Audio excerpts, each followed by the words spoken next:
President Jacques Chirac. Later in the week, British Prime Minister Tony Blair will come to Washington. This is all part of the ongoing efforts to build this international coalition against terrorism, and a point the administration continuing to make that not just Americans were not the only ones to be killed in last week's attacks. Citizens from 37 other countries died as well. Now, the president is still considering military options. He's expected to meet again Tuesday with his national security team. On Monday, he traveled to the Pentagon to discuss plans to call up to 35,000 reservists. The president also preparing the American people for a war. He says there will be costs. And he is stepping up the pressure on the ruling Taliban militia of Afghanistan. As we know, the U.S. has issued the Taliban an ultimatum. This ultimatum delivered by the Pakistanis. The ultimatum is turn over the man the administration calls the prime suspect, Osama bin Laden, or face military attack. We're going to find those those evildoers, those barbaric people who attacked our country, and we're going to hold them accountable, and we're going to hold the people who house them accountable. The people who think they can provide them safe havens will be held accountable. The people who feed them will be held accountable. And the Taliban must take my statement seriously. And on the domestic front, a big focus for the administration, the struggling airline industry. Mr. Bush meeting with his White House staff to discuss this on Monday. Airline executives will be meeting with Transportation Secretary Norman Mineta, as well as the president's economic advisor on Tuesday. A big focus of those meetings will be discussing a proposed multi-billion-dollar package, direct payments and loan guarantees to, again, help the struggling airline industry. Jim, also on Tuesday, look for Mr. Bush to talk about the search and recovery efforts and the rebuilding efforts, and to call on the American people to donate supplies and money to charities, again, to help in the search, rebuilding, and recovery efforts. Jim, back to you. What do White House aides, perhaps, the people around the president, say about the way that overall he's handled this? He's been looked at as motivator-in-chief as much as president in the recent days. Well, the White House aides are very, very pleased with the way the president is handling this. They can just look at the polls, the president getting an overwhelming approval rating for how he's handling this, for the steps that he is considering. So they feel quite pleased. And the strategy, really, Jim, is to have the president out there almost each and every day to explain to the American people that this will be a long-term campaign, that it won't just last days, weeks, it'll take months and years. And obviously you hear the president talking very tough, the rhetoric being ratcheted up by the day. Another sort of strategy about the president sort of talking tough, shoring up the international coalition, but again, trying to urge the American people to be patient for the steps that this White House plans to take. Jim? Kelly Wallace, there in Washington. Thanks for that. Rosemary? Very much. Well, for that, Christian Hefty, stock specialist at UBS Warburg in Zurich. Let's just send it to Guy very briefly. What you got?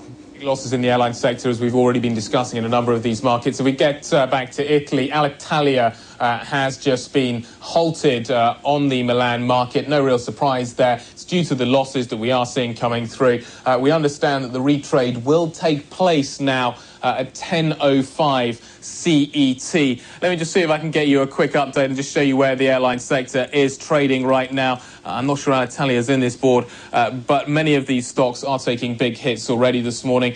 The one that does seem to be getting away with it at the moment is Lufthansa. It's only off 1.1, earlier positive, now negative. But as we've just been mentioning with Christian, Swiss Air already off heavily, Air France and also KLM trading down. There is Alitalia. Alitalia now suspended the 10% halt limit coming in. We're down 9.6 at the halt. 10:05 CET is when that stock, Jeff, will retrade.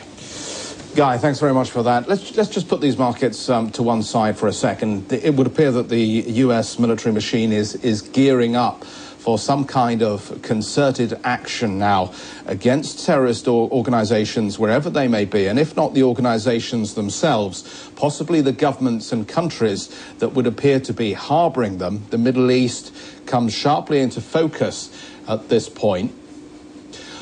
What is going to happen as far as Middle Eastern countries are concerned, and how will the how will they respond to any American military aggression? Toby Dodge is a Middle East expert. He joins us from the Royal Institute of International Affairs here in London. Toby, thanks for coming on the programme.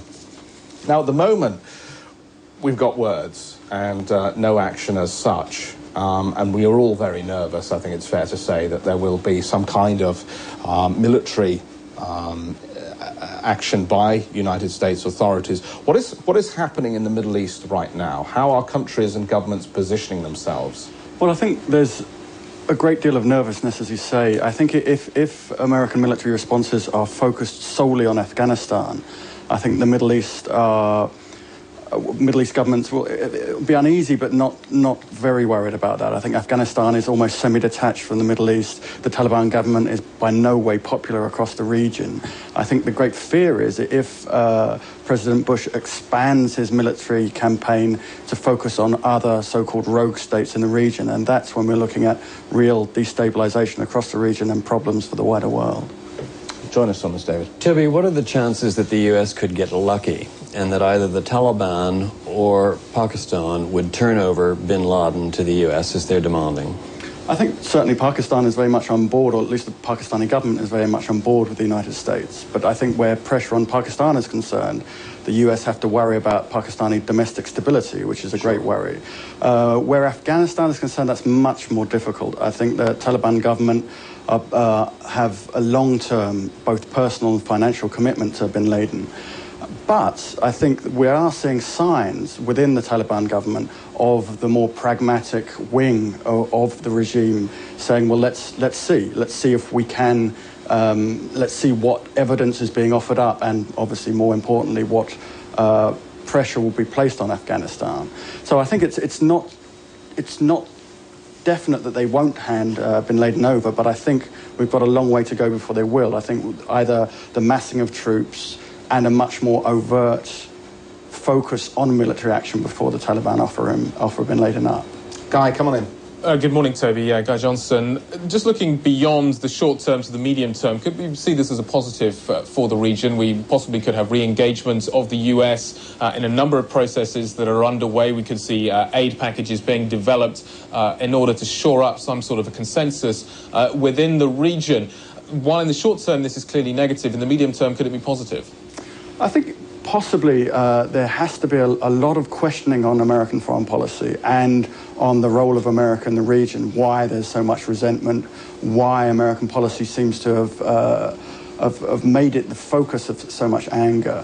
But I think certainly the Bush presidency could then follow the Clinton line and re-engage with the Middle East peace process. But I don't see the peace process going anywhere positive soon. I think we have a bloody stalemate and much more instability, and I'm not actually sure the American government can do a lot to break that stalemate and move the peace process forward. Toby, if there is military confrontation with the Taliban in Afghanistan, how realistic would it be to think of the Northern Front playing a major part in this, particularly after the death of Massoud? I think certainly the Taliban's domestic power is not stable by any means. I think the Northern Front and its allies have the potential to help the United States, but I think the Taliban clearly is the dominant player in the country and has, interestingly, up until this moment, been consolidating its power bit by bit, but certainly quite successfully. And obviously you mentioned the death of Massoud, which in any other circumstances would have been a great victory for the Taliban. So I think the Northern Front have the possibility to be players in the coming conflict, but I don't think they'll be major players. I think clearly United States military power is going to be the dominant force in any conflict that we'll see in the near future. Toby, thanks for coming in. Toby Dodge with us from the Royal Institute of International Affairs. We are heading towards a close for the Hong Kong market. Let's just pop back to Asia. Martin Sung is with us from CNBC Asia in Singapore. Martin, what's this close going to look like? Well, we're about 10 minutes away from the Hong Kong close right now. Damage is pretty significant, down about 3.5%, though, off the day's low.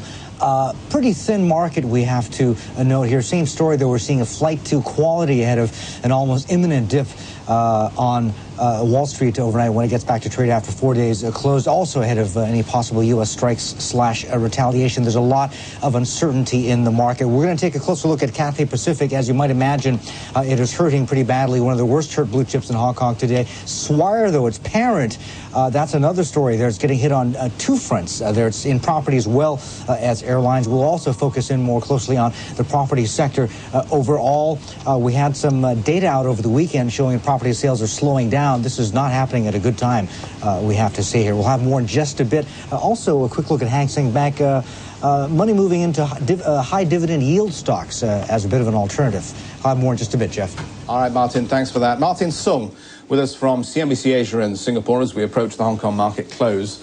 We've been talking about likely reaction in the Middle East to any American military action at this stage. Let us just bring you up to date with what political developments we've seen surrounding last Tuesday's attack. Leon Hawthorne is with me. Leon. Thank you. Good morning, Jeff. A delegation of diplomats from Pakistan has now arrived in the country in what looks like the last chance for peace. Pakistan's President Pervez Musharraf has told them to try to secure the handover of Osama bin Laden. Pakistan also stopping all trade with Afghanistan except food exports and confining 1.2 million Afghans in the country to refugee camps. Taliban officials are reported to be fleeing the capital, Kabul, ahead of the anticipated U.S. assault. However, most of the Taliban leadership is based in the city of Kandahar. The Afghans are also stepping up their presence on the border with Pakistan. The latest in the investigation, well, the FBI is holding 4 people as material witnesses, but one man named as a hijacker has come forward to point out the apparent mistake. A London-based Arab newspaper reports Abdulaziz Al-Amari claiming his passport was stolen in Denver 6 years ago. He says he was in his office in Saudi Arabia at the time of the attacks. And the recovery operation continues at the ruins of the World Trade Center and at the Pentagon. The number missing feared dead now exceeds 5,000. New Yorkers are being encouraged to go back to work to keep the American economy functioning. Mayor Giuliani says he's not yet ready to give up hope of finding more survivors, but admits hopes are fading. And President Bush returned to the White House after a weekend at Camp David consulting military advisors. He vowed to avenge the terrorist attacks, saying a mighty giant has been awoken by the atrocities. We've never seen this kind of evil before. But the evildoers have never seen the American people in action before either. And they're about to assemble the evidence, present it, and then pursue those responsible. And this is a time at the moment for a cool head and a steady nerve, but an absolute and fixed determination that the people responsible for this terrorist act that has killed probably hundreds of British people, as well as many thousands of Americans, are brought to justice and held to account. Een andere leider, de Libiër Muammar Gaddafi, heeft de Verenigde Staten gewaarschuwd geen oorlog te beginnen in Afghanistan. Een oorlog zou duizenden Amerikaanse slachtoffers kunnen leiden, zegt Gaddafi. افغانستان شو فيها جبال وضربت امريكا بكل ما عندها من قوه ومش حتنزل جبال زي جبال القمر لا فيها بنيه تحتيه ولا فيها مصانع ولا فيها مزارع ولا فيها جسور ولا فيها طرق ولا فيها حتى مدن ما فيها شيء افغانستان الناس مشوا على الحمير وعلى الكراطين اذا كانوا ضربوها شو يعني افرض احتلوها ما روسيا احتلتها وشو شفنا شو صار 20,000 روسي ماتوا من الجيش الروسي 20,000 الجيش الاتحاد السوفيتي فقط 20,000 وخرج من افغانستان رافع ايديه على راسه وقال هذه بلادنا نجلس نقعد فيها